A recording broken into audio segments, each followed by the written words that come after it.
Friends, आज हम इस वीडियो में जो है मैग्ना कार्टा उसको डिस्कस करेंगे डिटेल में कि मैग्ना कार्टा क्या है, इसकी हिस्ट्री क्या है, इसका बैकग्राउंड क्या है, किस वजह से आया और क्यों आया और इससे क्या क्या फ़ायदे हुए। फ्रेंड्स, आज का जो हमारा टॉपिक है वो है मैग्ना कार्टा। तो फ्रेंड्स, मैग्ना कार्टा की बात करें तो हमें ये पता चलता है कि 13वीं सेंचुरी में जो बैरन्स थे और जो इंग्लिश किंग था हमारे पास, बैरन्स और इंग्लिश किंग, मतलब इंग्लैंड का जो किंग था, क्या नाम था उसका, किंग जॉन। तो फ्रेंड्स, उन दोनों के दरमियान क्या हुआ, एक एग्रीमेंट हुआ इन दोनों के दरमियान, एक ट्रीटी हुई, पीस ट्रीटी हुई रनिंग मेड के, जो है वो जगह है, हिस्टोरिक प्लेस है रनिंग मेड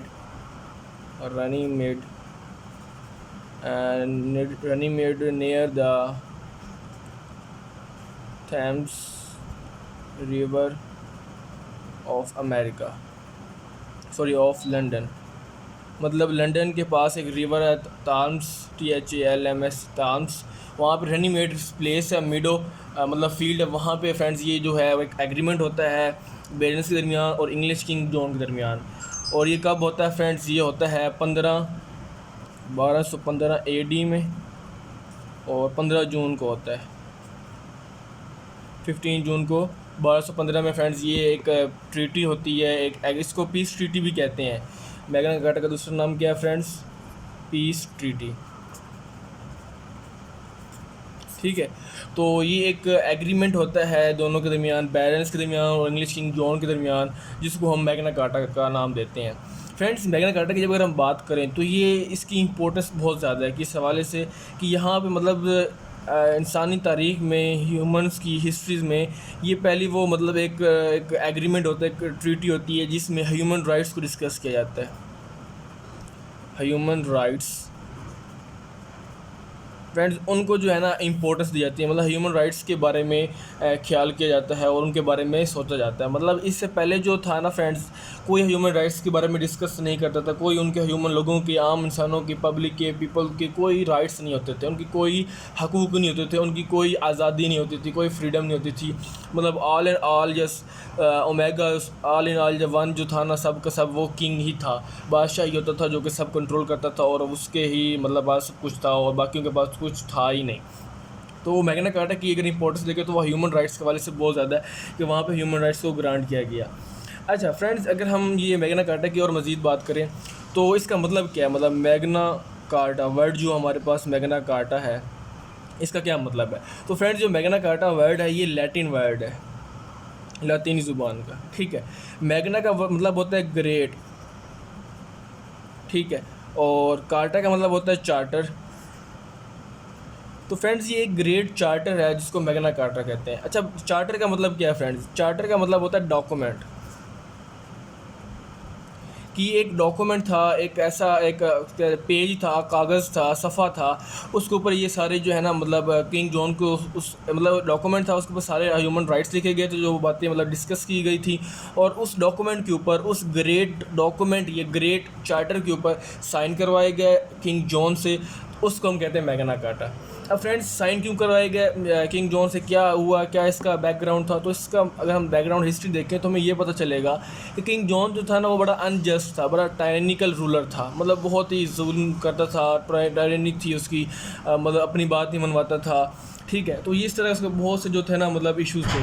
अगर हम और बात करें, अच्छा, तो मैं बात कर रहा था कि किंग जॉन के बारे में, कि वो जो था वो बड़ा मतलब जुल्म करता था इस तरह करके। तो इसके अलावा और अगर हम इसकी बात करें तो इसका ये एक इशू था हमारा यहाँ पे कि वो टैक्स बहुत लेता था। टैक्सेस जो थे वो मतलब जो होते हैं बैरन्स, वहाँ मतलब पूरी आवाम से टैक्स कलेक्ट करता था, मतलब बगैर किसी रीज़न के, कोई बगैर रीज़न बताए, और वो जो है मतलब लोगों से टैक्स कलेक्ट करता था और उससे अपना जो है मतलब जो भी करता था, मतलब कोई रीज़न नहीं बताता था उनको।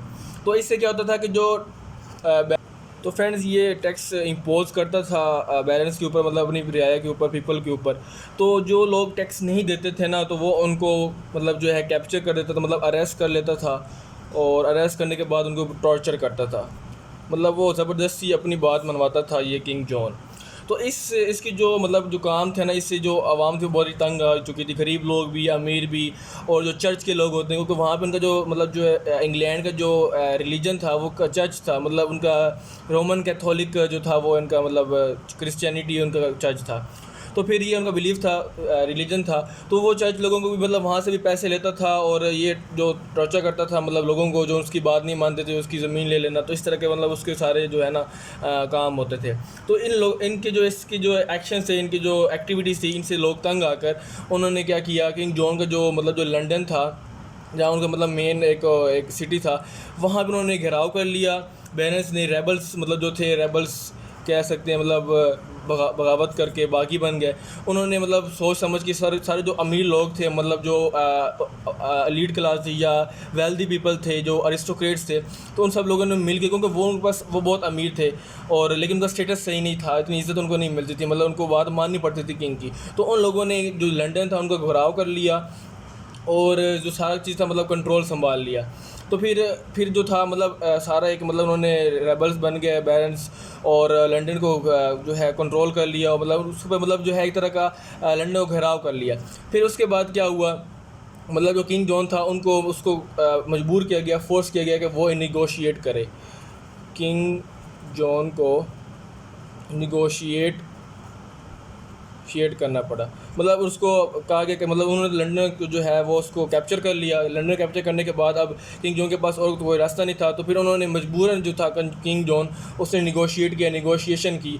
तो इसमें अगर हम देखें तो स्टीफन लैंगटन, ये एक कैथोलिक जो चर्च था, मतलब कैथोलिक रोमन था, इन दोनों ने स्टीफन लैंगटन ने क्या किया, जो किंग जॉन था और जो रेबल्स थे बैरन्स, इनके दरमियान एग्रीमेंट कराया, इनके दरमियान जो है निगोशिएशन की और पीस ट्रीटी जो है वो साइन करवाई।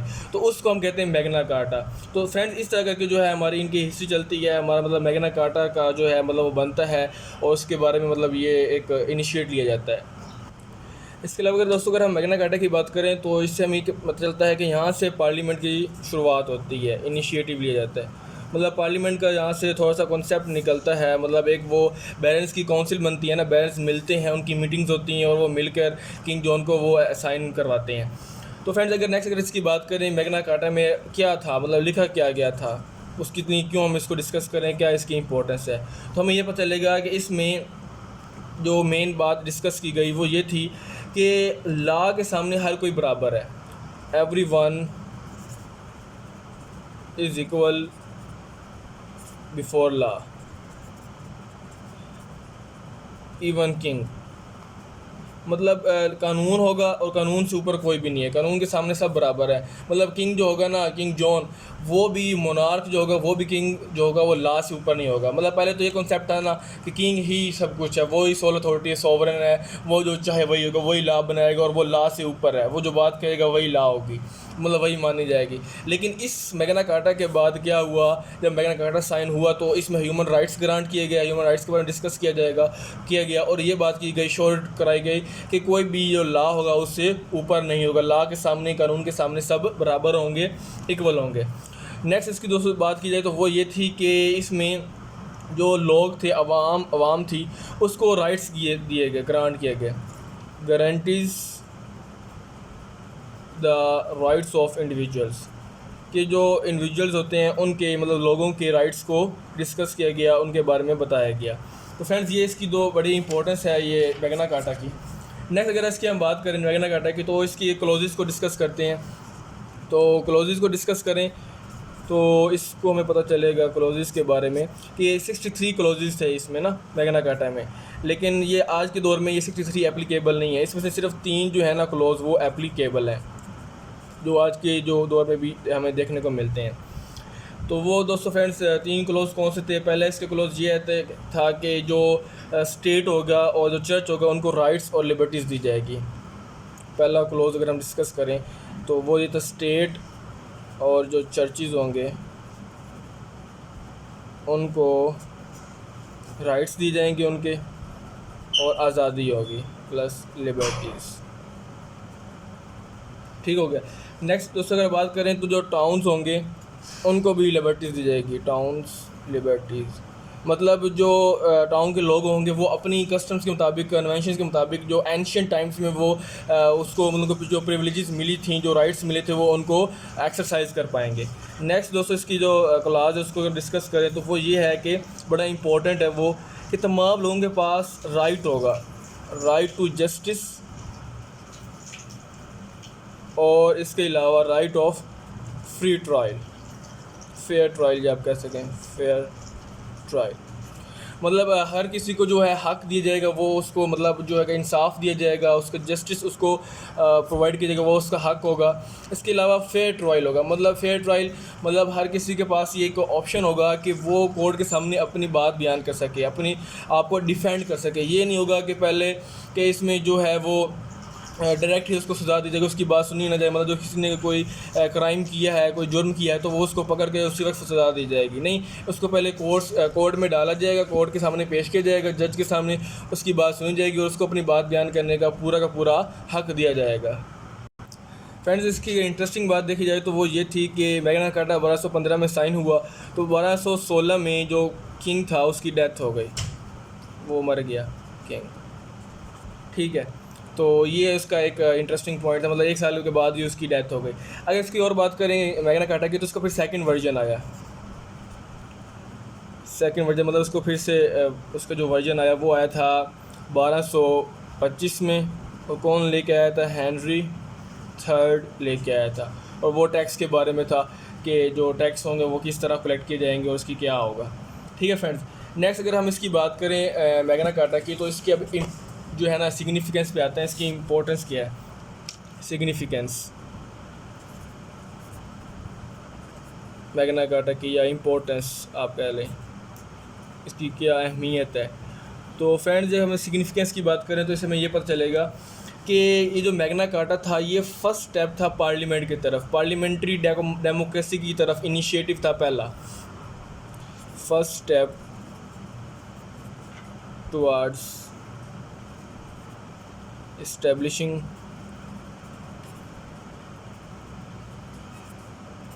पार्लियामेंट्री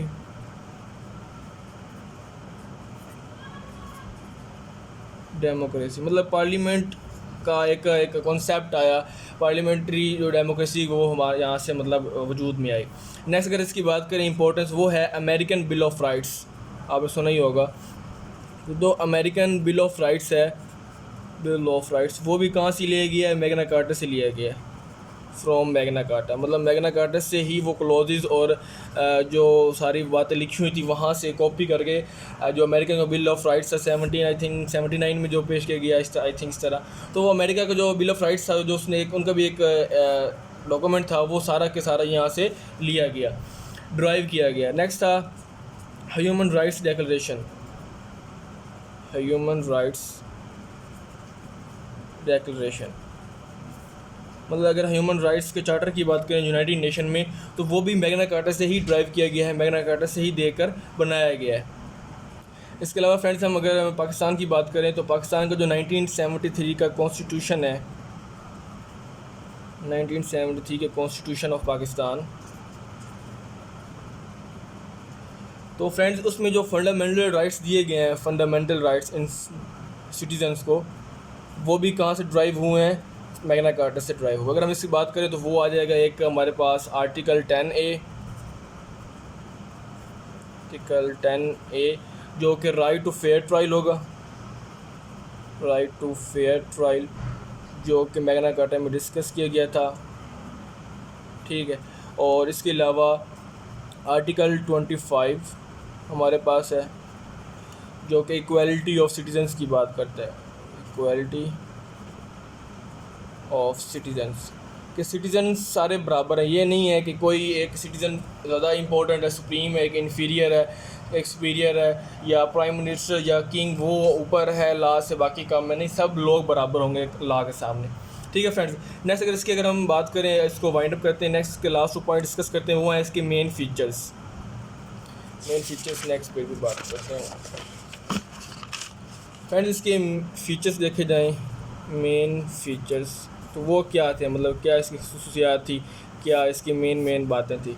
तो वो ये थी कि इसमें पावर्स जो थी किंग की वो लिमिटेड हो गई थी, किंग पावर्स लिमिटेड हो गई थी।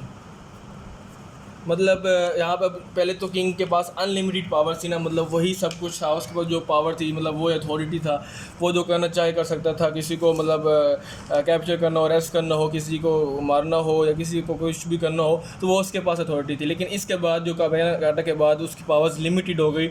मतलब जो एक आइडिया था, एक कॉन्सेप्ट था डिवाइन राइट का, वो ख़त्म हो गया। मतलब पहले उन लोगों के दरमियान में ये डिवाइन राइट का एक कॉन्सेप्ट था उन लोगों में कि जो किंग बनता है वो खुदा की, गॉड की मर्ज़ी से बनता है, मतलब वो उसका हक होता है, गॉड उसको बनाता है और वो हमारा किंग होता है, ठीक है। तो लोगों में ये एक कॉन्सेप्ट था। लेकिन बाद में फिर ये इस मैग्ना कार्टा से ये मतलब बात हुई कि अब जो एक जो कॉन्सेप्ट था डिवाइन राइट का वो ख़त्म हुआ कि खुदा की मर्ज़ी से वो राजा नहीं बनता, बल्कि राजा भी जो होता है, किंग भी जो होता है, वो भी एक ह्यूमन होता है, एक आम इंसान होता है लोगों की तरह, उससे भी गलतियाँ होती हैं। तो एक तो ये इसकी मेन फीचर की बात करें तो ये बात थी। नेक्स्ट अगर हम इसमें बात करें तो वो ये था कि रूल ऑफ लॉ कायम हुआ। जैसे कि पहले हमने डिस्कस किया कि लॉ ही सबसे सुप्रीम होगा, कानून जो होगा वो ही सबके लिए बराबर होगा और सबको उसको ओबे करना होगा, तमाम रूलर्स को भी ओबे करना होगा और जो पीपल होंगे प्लस वो भी उसको ओबे करेंगे, ठीक है। इसके अलावा नेक्स्ट अगर हम बात करें वो ये है कि राइट्स जो दिए गए, मतलब जो लिबर्टीज़ थी वो दिए गई, मतलब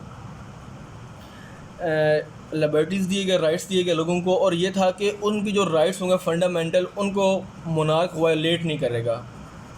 मोनार्क जो किंग होगा यानी कि वो वायलेट नहीं कर सकता rights plus liberties of citizens. मतलब जो उनकी फंडामेंटल राइट्स हैं, right to live, right to property, ठीक है, प्रॉपर्टी का राइट या टैक्स का राइट है, उनके ज़िंदगी गुजारने के, उनका अपनी एक लाइफ, उसका एक हक है। तो वो आप किसी को ऐसे ही मतलब उसकी प्रॉपर्टी को हड़प नहीं कर सकते। ये था किंग के पास कि अब वो वायोलेट नहीं कर सकता। किंग जो है वो अब किसी की जो है मतलब लिबर्टी, उसकी आज़ादी, उसकी वो ख़त्म नहीं कर सकता, उसको ऐसे ही बंदी नहीं बना सकता, ग़ुलाम नहीं बना सकता, और उसको ऐसे ही उसको मार नहीं सकता, उसको उसकी डेथ नहीं करवा सकता मतलब। और उसके पास मतलब वो सारा वो राइट नहीं था। मतलब कोई भी अगर उसने कोई एक्शन लेना तो उसको पहले रीज़न देनी पड़ेगी, एक उसके पास एक वैलिड वजह होगी, तो उसके बाद वो किसी को भी मतलब कर सकेगा, किसी को सज़ा दे सकेगा या पनिशमेंट दे सकेगा। नेक्स्ट अगर दोस्तों हम अगर बात करें तो इसमें यह है कि हॉबियस कॉर्पस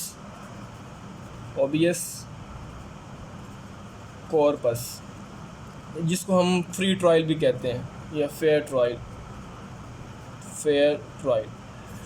मतलब ये है कि हॉबियस कॉर्पस का कॉन्सेप्ट दिया गया इसमें। मतलब कि हॉबियस जो कॉर्पस एक लैटिन वर्ड है जिससे मतलब है फेयर ट्रायल। मतलब जो सिटीजन्स होंगे, जो पीपल होंगे, वहाँ के जो लोग होंगे, तो उनके पास एक राइट होगा कि वो जैसे कि फेयर ट्रायल, उनके पास राइट होगा कि वो कोर्ट में जाएं, अपना जो है मुद्दा वो रखें, मतलब अपने आप को वो डिफेंड कर सकें। उनको एक मौका दिया जाएगा कि वो अपनी सफाई दे सकें या अपना जो है अपने आप को डिफेंड कर सकें। ये नहीं होगा कि बगैर उसकी बात सुने उसको ही डायरेक्ट उसको पनिशमेंट दे दी जाए, सज़ा दे दी जाएगी, ऐसा नहीं होगा। बल्कि एक फेयर ट्रायल होगा, कोर्ट के सामने उसको एक सीजनेबल टाइम है, उसको कोर्ट के सामने पेश किया जाएगा और वो उसके पास हक होगा, राइट होगा कि वो अपने आप को डिफेंड कर सके या अपने आप अपना जो उसने जुर्म किया वो उसको कबूल कर सके, ठीक है फ्रेंड्स। ये था। नेक्स्ट अगर इसकी अगर हम बात करें तो ये था कि इसकी जो लोगों की फ्रीडम होगी, मैंने पहले डिस्कस किया है, उसके ऊपर कोई रिस्ट्रिक्शन नहीं है, नो रिस्ट्रिक्शन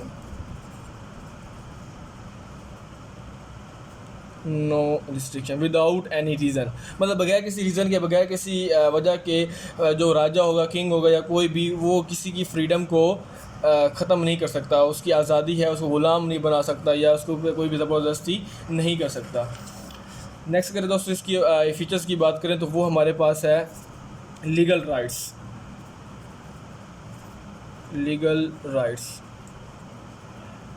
मतलब जो एक लोगों के राइट्स होंगे, उनके एक लॉ तौर पे उनके मतलब कानून को राइट्स ग्रांट करेगा और वो उसके मुताबिक ज़िंदगी गुजारेंगे। मतलब अगर लीगल राइट्स को अगर आपने चेंज करना है, कोई राइट्स लॉ बनाना है, तो उसमें लोगों की कंसेंट देखी जाएगी, कंसेंट ऑफ पीपल वो इंक्लूड होगा, ठीक है फ्रेंड्स। और इसके अलावा ये बात थी कि जो टैक्सेस होंगे, टैक्स, क्योंकि वहाँ से हमारी कहानी स्टार्ट हुई थी, तो टैक्सेस को इम्पोज नहीं किया जाएगा। No impose taxes without without the consent of barons. मतलब अगर कोई भी टैक्स उन्होंने किंग ने इम्पोज करने हैं तो पहले किंग को बैरन्स से कंसल्ट करना पड़ेगा, उनकी कंसेंट लेनी पड़ेगी, उनसे एक दफ़ा मीटिंग करनी पड़ेगी, मतलब एक तरह की वो पार्लियामेंट बन गई थी समझ लें। तो उसके बाद वो टैक्स इम्पोज करेगा, टैक्स लगाएगा या बढ़ाएगा या कम करेगा। तो टैक्स अगर करना हो, टैक्स को लगाना हो या कम करना हो या बढ़ाना हो तो उसके लिए सबसे पहले किंग को बैरन के साथ कंसल्ट करना पड़ेगा। इसके बगैर वो किंग जो है वो नहीं कर सकता, मतलब कोई भी टैक्स नहीं लगा सकता। इसके अलावा किंग किसी को टॉर्चर नहीं कर सकता था बगैर किसी रीज़न के, नो टॉर्चर। किसी को ऐसे पनिशमेंट देनी हो तो वो नहीं दे सकता था। और तो फ्रेंड्स ये था इनकी जो हमने मेन फीचर्स को डिस्कस किया कि किंग जो है ऊपर जो लिमिटेशन रखी गई, जो उसके ऊपर रिस्ट्रिक्शन लगाई गई, तो वो ये सारी रिस्ट्रिक्शंस थी। तो फ्रेंड्स ये था हमारे पास मैग्ना कार्टा के रिलेटेड सारी इन्फॉर्मेशन मैंने आपके साथ डिस्कस की। इसके अलावा अगर और थोड़ी सी बात करें, ख़त्म करें, तो मैग्ना कार्टा की 4 कॉपीज़ आज भी मौजूद हैं। 4 कॉपीज़ मैग्ना कार्टा के जो डॉक्यूमेंट है हमारे पास आज भी वो म्यूज़ियम में मौजूद है। और 800 साल गुजर चुके हैं और उसके बाद भी ये उस पर साइन किए हुए हैं और वो लैटिन लैंग्वेज में मौजूद है। तो फ्रेंड्स ये था हमारे पास मैग्ना कार्टा की सारी हिस्ट्री हमने डिस्कस की, इसका बैकग्राउंड, उसकी रीजंस क्यों बना, कैसे है, उसमें क्या क्या राइट्स दिए गए, किंग के पास क्या था, पार्लियामेंट की वहाँ से इनिशिएट होता है, मतलब पार्लियामेंट का कॉन्सेप्ट आता है, और उसके फीचर्स देखे, उसकी क्या इंपॉर्टेंस है, सिग्निफिकेंस है, क्यों हुआ मैग्ना कार्टा, किस तरह हुआ, कौन लोग इसके पीछे थे और बाद में क्या हुआ। ठीक है फ्रेंड्स, तो फ्रेंड्स ये था हमारे पास मैग्ना कार्टा। और ये फिर बाद में ये भी है कि बाद में इसको थोड़ा सा इसको रिस्ट्रिक्ट भी किया गया, मतलब चर्च और किंग ने बाद में जो टाइम गुजरा तो वो लोगों ने इसको मतलब ख़त्म भी किया, कुछ किया, इसको कोई इंपॉर्टेंस नहीं है। लेकिन एट द एंड क्या हुआ कि ये एक लॉ बन गया सबके लिए, कॉमन लॉ, एक सबके लिए एक मतलब जो है एक यूनिवर्सल लॉ बन गया सिटीजन्स के लिए, और आज भी इसकी इंपॉर्टेंस है। तो फ्रेंड्स उम्मीद करता हूँ कि आपको ये वीडियो पसंद आएगी, आपको सारा कॉन्सेप्ट जो होगा वो क्लियर हो गया होगा मैग्ना कार्टा का। तो फ्रेंड्स अगर आपको वीडियो अच्छी लगती है तो आप इसको लाइक करें, शेयर करें और हमारे चैनल द सुपीरियर अकेडमी को सब्सक्राइब करें। तो फ्रेंड्स हम मिलते हैं नेक्स्ट वीडियो में, तब तक के लिए गुड बाय।